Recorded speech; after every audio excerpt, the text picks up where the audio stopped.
Critérios do processo administrativo federal. Para que isso serve, professora? Vem comigo que eu te conto.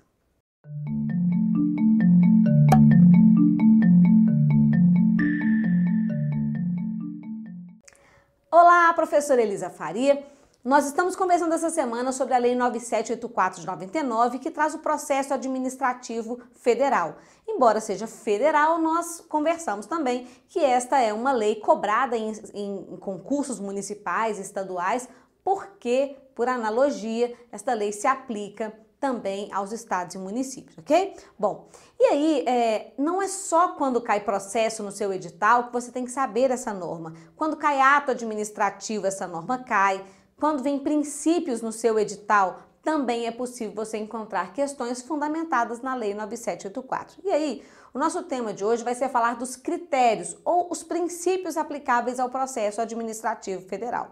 Ô, prof, o que é isso, processo administrativo federal? É qualquer tramitação de documento no âmbito da administração. Então, se você faz um requerimento, isso vai virar um processo administrativo. Se você requer uma aposentadoria, vai virar um processo administrativo. Se você se inscreve num concurso público, essa inscrição é um processo administrativo, tá bom? Então, toda a tramitação de documentos. E aí, eu quero que você vá comigo no material de apoio, que já está aqui na descrição desse vídeo. Você vai completar lá, igual eu vou completar aqui, os incisos do parágrafo único, que são chamados aí de critérios do processo administrativo. Parágrafo único do artigo 2º da lei. Pega aí que eu tô te esperando. Dá uma pausa aí, vai lá, pega. Isso, muito bem. Olha lá, o primeiro critério previsto aí no parágrafo único se chama atuação conforme a lei e o direito. Qual princípio você acha que é esse aí que determina a atuação conforme a lei e o direito? Esse é fácil demais, professora. Princípio da legalidade. Ótimo, então coloca aí no seu material de apoio a palavra legalidade, para lembrar que ela não é só a ideia formal de atuação conforme conforme a autorização legal, mas também a conformidade com o direito, que é mais no sentido da legitimidade. Então, esses dois conceitos se aplicam aí, no caso, para a ideia de atuação conforme a lei e o direito. Olha no inciso 2 o que a gente tem. Deixa eu pegar aqui para direitinho com vocês, do jeitinho que está na norma, tá? Assim, ó, atendimento a fins de interesse geral, vedada a renúncia total ou parcial de poderes ou competências, salvo autorização em lei. Você pode ter um ímpeto de escrever impessoalidade aí, mas quando fala atuação conforme atendimento de fins de interesse geral, vedada ou renúncia, nós estamos falando de indisponibilidade. Então, o nosso inciso 2 é o princípio da indisponibilidade do interesse público.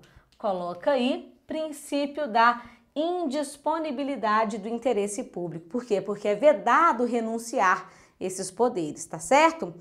Olha o inciso de número 3, vamos lá, ó. Objetividade no atendimento do interesse público, vedada a promoção pessoal de agentes ou autoridades. Já pensou um nome para essa objetividade? Impessoalidade vai ser o nome que você vai colocar aqui, tá? Então, o nosso item 3 é a impessoalidade. O princípio da impessoalidade também é chamado de princípio da finalidade administrativa. Então, você vai colocar impessoalidade e pode colocar aqui também princípio da finalidade. Essa acepção de finalidade como interesse público e como impessoalidade é muito comum também nas provas de questões que caem atos administrativos, tá bom? Vamos mais? Que princípio é esse do inciso 4 que fala da atuação segundo padrões éticos de probidade, decoro e boa-fé? É um princípio expresso, você se lembra dele? Princípio da moralidade. Então, princípio número 4, princípio da moralidade. Pode escrever aí também no seu material de apoio. O número 5, o que seria uma divulgação oficial dos atos administrativos, ressalvadas as hipóteses de sigilo previstas na Constituição. Publicidade, fácil também, né? Então, pode vir como conceito de publicidade esse texto aí do inciso 5. E aí você fica assim, poxa, mas divulgação oficial, publicidade é muito mais do que isso, é a transparência, é a prestação de contas. E às vezes você tem vontade de marcar falso na assertiva porque entende ali que está faltando alguma informação, mas ela muitas vezes vem na prova como uma assertiva verdadeira, exatamente porque ela é uma cópia do inciso 5 aqui do parágrafo único do artigo 2º da nossa lei 9784, tá bom?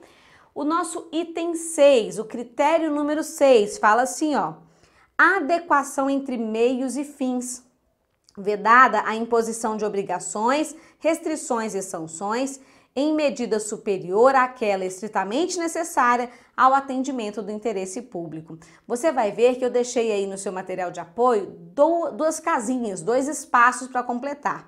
Até a vírgula, adequação entre meios e fins, você tem o chamado princípio da razoabilidade.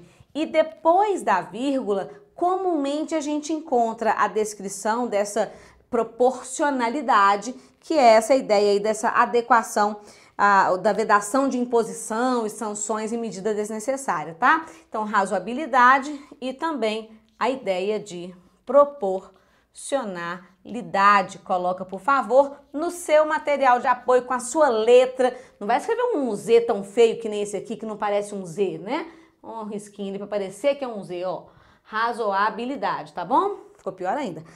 E agora, quando a gente fala do indicação dos pressupostos de fato e de direito que determinaram a decisão, você sabe o que é isso? Pressupostos de fato e de direito?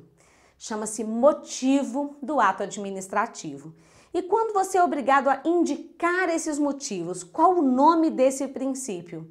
Motivação. Muito bem, então coloque aí princípio da motivação, como esse aí que está descrito, então, no nosso item número 7, tá bom? Vamos seguir? O princípio de número 8 fala de observância das formalidades essenciais à garantia dos direitos dos administrados. Se há uma observância de formalidades que são essenciais, nós vamos chamar isto de devido processo legal. Pode também vir na sua prova devido processo administrativo. Então, nosso 8, devido processo, vou abreviar aqui, processo legal. Olha, devido processo legal ou devido processo administrativo? Qual processo administrativo é o devido? É o que está na lei, então ele é legal, tá? Não precisa preocupar se na sua prova vir falando um ou outro, significa a mesma coisa.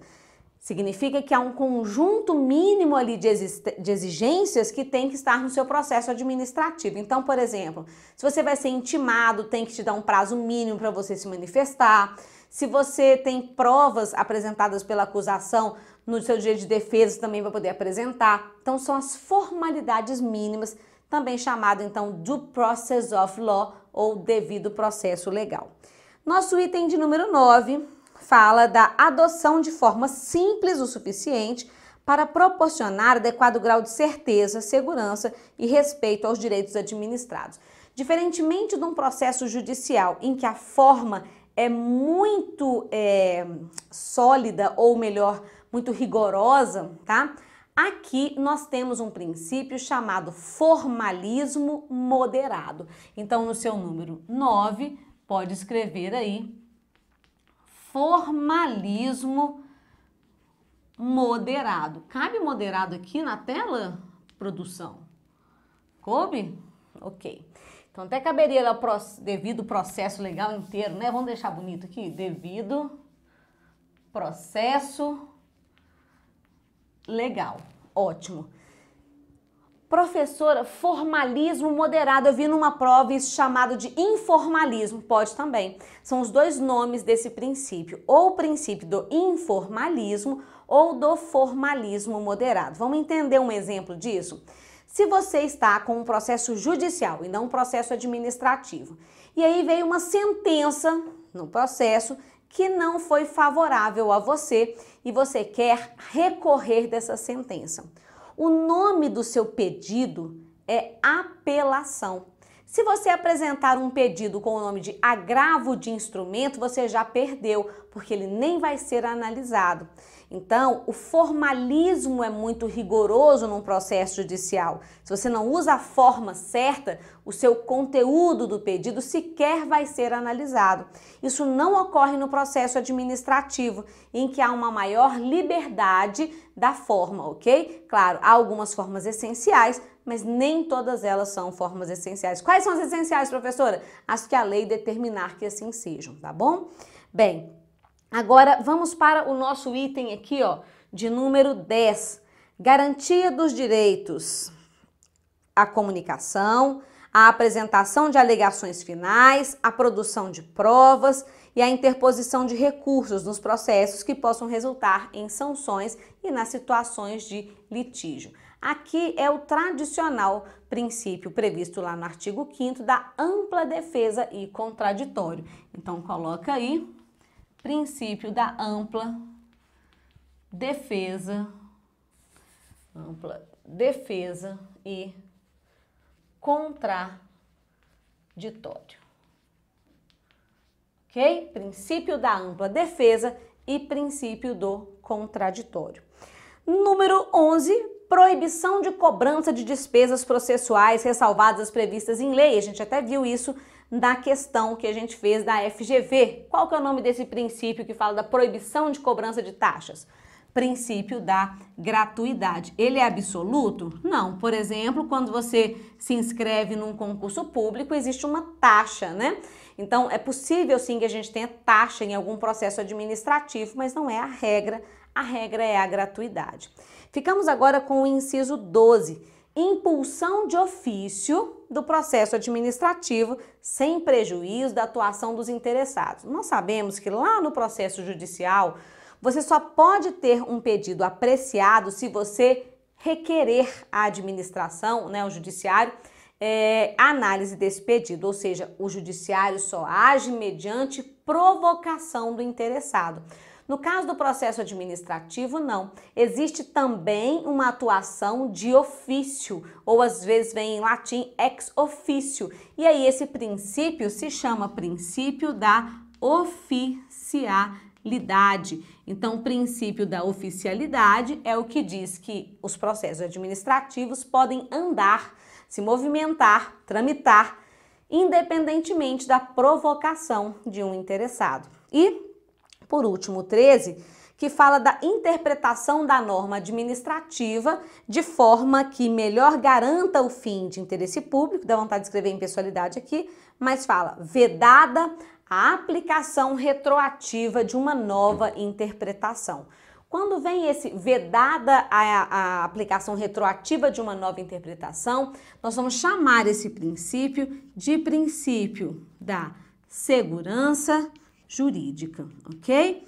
Bom, por que mesmo, prof, que a gente então elencou aqui todos os incisos do parágrafo único do artigo 2º da Lei 9784? Porque eles são chamados de critérios aplicáveis ao processo administrativo federal, é aplicável por analogia, também há processos administrativos no âmbito dos estados e dos municípios. Não é só para o Poder Executivo, é para também o Poder Legislativo e Judiciário nas suas funções administrativas, tá bem? E cai nas provas relacionadas a princípios da administração. Pode vir como princípio implícito ou pode vir como princípio expresso infraconstitucional, tá? E aí você precisa de todo esse conteúdo aqui. Bom, a Lei 9784 tem só esse tema? Não, ela tem vários outros. Ela tem, por exemplo, a questão da suspeição e do impedimento. Aliás, essa pergunta da Luana, que vai ser respondida no sábado, tá bom? Ela mandou uma pergunta sobre suspeição e impedimento, a gente vai ver isso lá.